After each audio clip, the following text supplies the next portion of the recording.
In the Realms of Mediumship by Chico Francisco Candido Xavier and inspired by the spirit Andre Luis.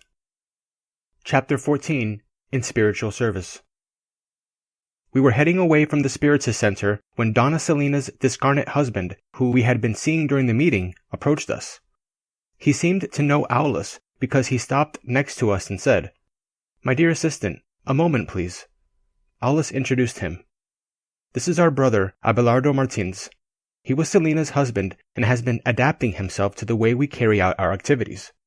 We could see right away that Abelardo was not an evolved spirit. His manners and speech revealed the spiritual state of someone still deeply attached to earthly habits. "My dear assistant," he continued nervously, "I have come to ask for help for Laborio. The group's assistance has improved his disposition, but now his wife has gotten worse.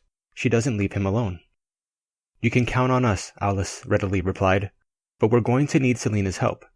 And patting him on the shoulder, he concluded, "Go back to Selina for now. As soon as she disengages from her body through sleep, bring her with you so that we can proceed together. We'll be waiting in the nearby garden." Abelardo left happily as we entered an enormous tree-covered plaza. While we were waiting, Aulus used the time to comment on Abelardo's request. "Abelardo is worried about Laborio dos Santos, the first spirit that communicated this evening through Donna Eugenia." Extending his explanation, he told us that Donna Selina's husband had been wandering around in despair for a long time. During his physical life, he was temperamental and had not been able to resign himself to the imperatives of death right away. Headstrong and irascible, he discarnated very early from excesses that damaged his organic strength. He tried in vain to obsess his wife as if she were a mere servant.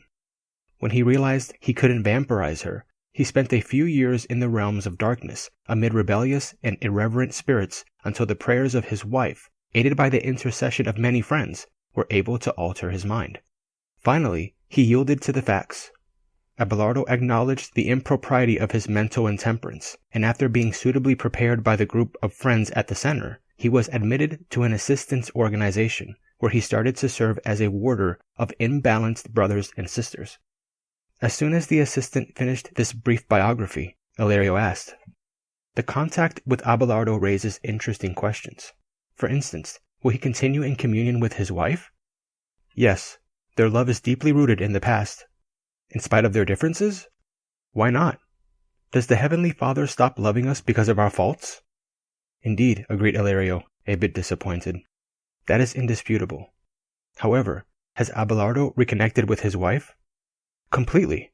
He finds her an invaluable incentive for his current self-recovery." "But as a discarnate spirit, does he actually share her home?" "As much as he can. Because he gave into indiscipline and disturbance, he still suffers the disagreeable consequences of the imbalance he surrendered to. This is why his earthly home and his wife's tenderness are the greatest paradise he can enjoy for now.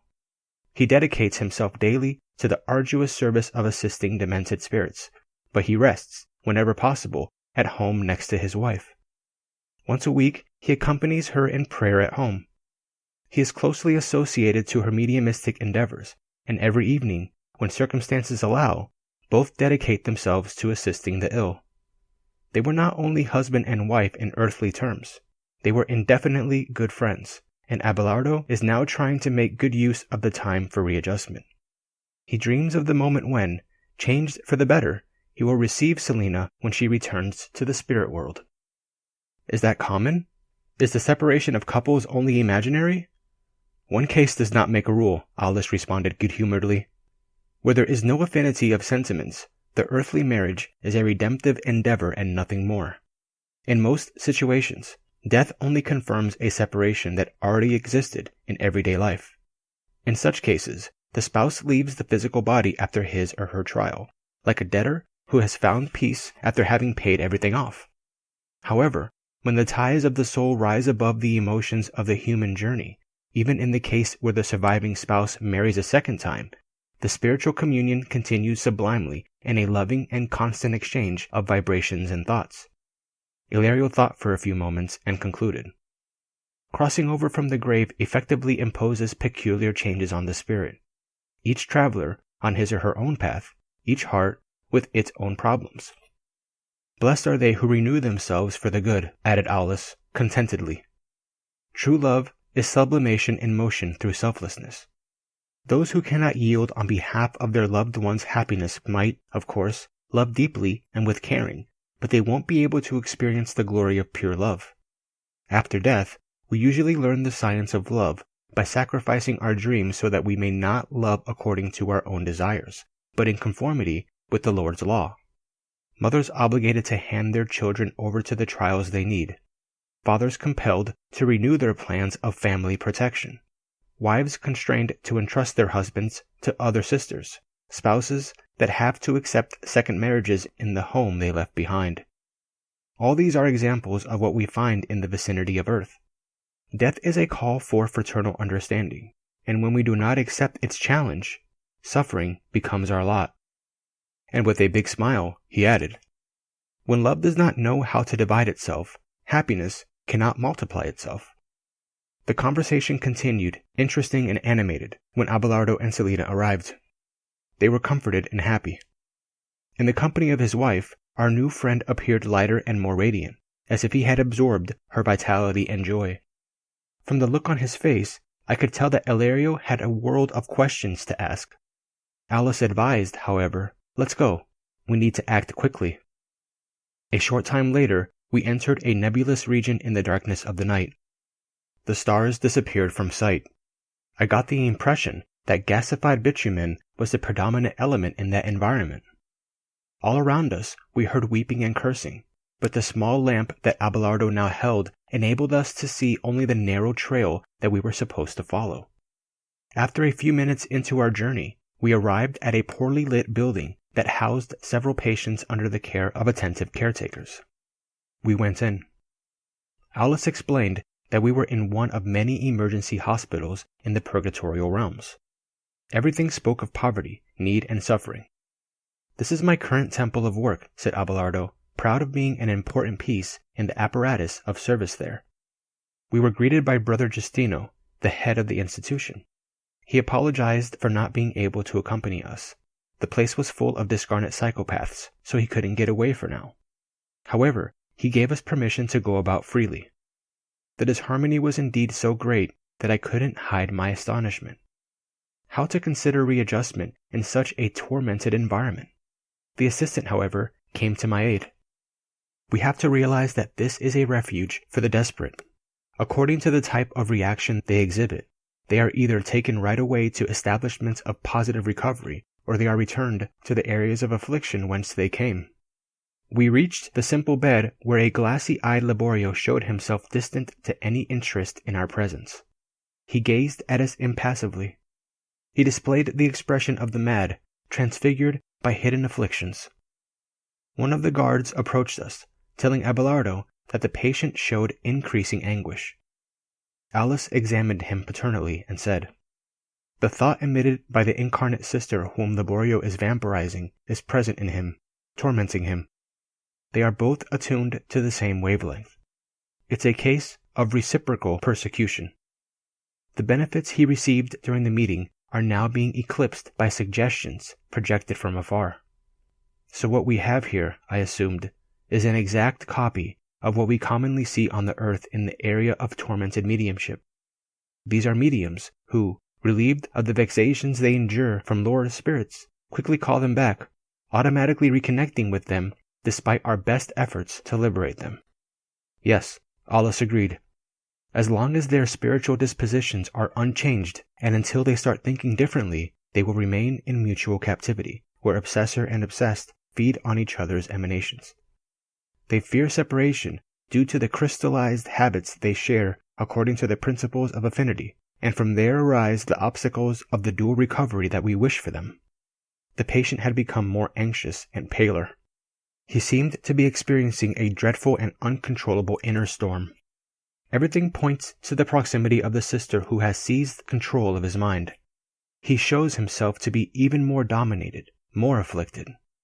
Aulus had barely finished his diagnosis when the poor woman, disengaged from her sleeping physical body, appeared, complaining fiercely. Laborio! Laborio! Why did you leave? Don't abandon me. Let's go home. Listen to me. Listen! "What's this?" asked Ilario, intrigued. "Isn't this the same person that the earlier meeting at the center tried to isolate from evil influences?" Alice nodded, so Ilario continued. "Good God, isn't she interested in recovering her own health? Hasn't she asked for help at the center she attends?" "That is what she thinks she wants," explained Alice, carefully. "However, deep down, she feeds on the sickly emanations of her discarnate companion, instinctively holding on to him. There are thousands like her. They display all sorts of infirmities and adapt to them in accommodation with the least amount of effort. They consider themselves harmed and troubled. However, when their illness is removed and they feel empty and afflicted, they provoke symptoms and impressions with which they evoke the illness to manifest once again, but in different ways. This helps them cultivate the position of victims, which pleases them. This happens in most obsession phenomena. Incarnates and discarnates are tied to each other by a strong mutual fascination until the focus of their mental life changes. That is why, on many occasions, greater pains are called to act upon lesser pains, with the purpose of awakening the souls involved in this type of inferior exchange. By now, the woman had been able to get closer to Liborio, who seemed visibly happy, smiling like a child. However, when the troubled visitor saw Donna Selena, she started to scream in rage. "Who's this woman? Tell me! Tell me!" Our selfless friend approached her humbly and implored, "My dear sister, calm down. Liborio is exhausted, sick. Let's let him get some rest." The woman couldn't stand Selena's gentle and benign demeanor. Far from acknowledging her Spiritist Center's kindly medium and blinded with jealousy, she shouted bitter words not worth repeating and dashed out of the room. Liborio was obviously upset, but Alice applied passes that calmed him down. Then he told us lovingly, "As we can see, divine goodness is so great that even our less dignified sentiments are used on our behalf. The visitor's spite at finding Selena next to the patient gave us an invaluable reprieve, since we will have a bit of time to help him with some necessary reflections. When she awakens in her physical body tomorrow morning, our poor friend will vaguely remember having dreamed of Liborio in the company of another woman, painting a scene according to her own thinking, for each mind sees in others what it harbors within itself." Abelardo was satisfied. He caressed the patient, foreseeing his improvement. Ilario pondered, half astonished. "What amazes me is that, wherever we may be, service never ends, in wakefulness and sleep, in life and in death." Alice replied with a smile, "Yes, inertia is simply an illusion, and idleness is an escape that the law punishes with afflictions from the past." Our task was now completed, so it was time to leave. Upon saying our goodbyes a few minutes later, Alice promised to meet us the next evening to continue our observations.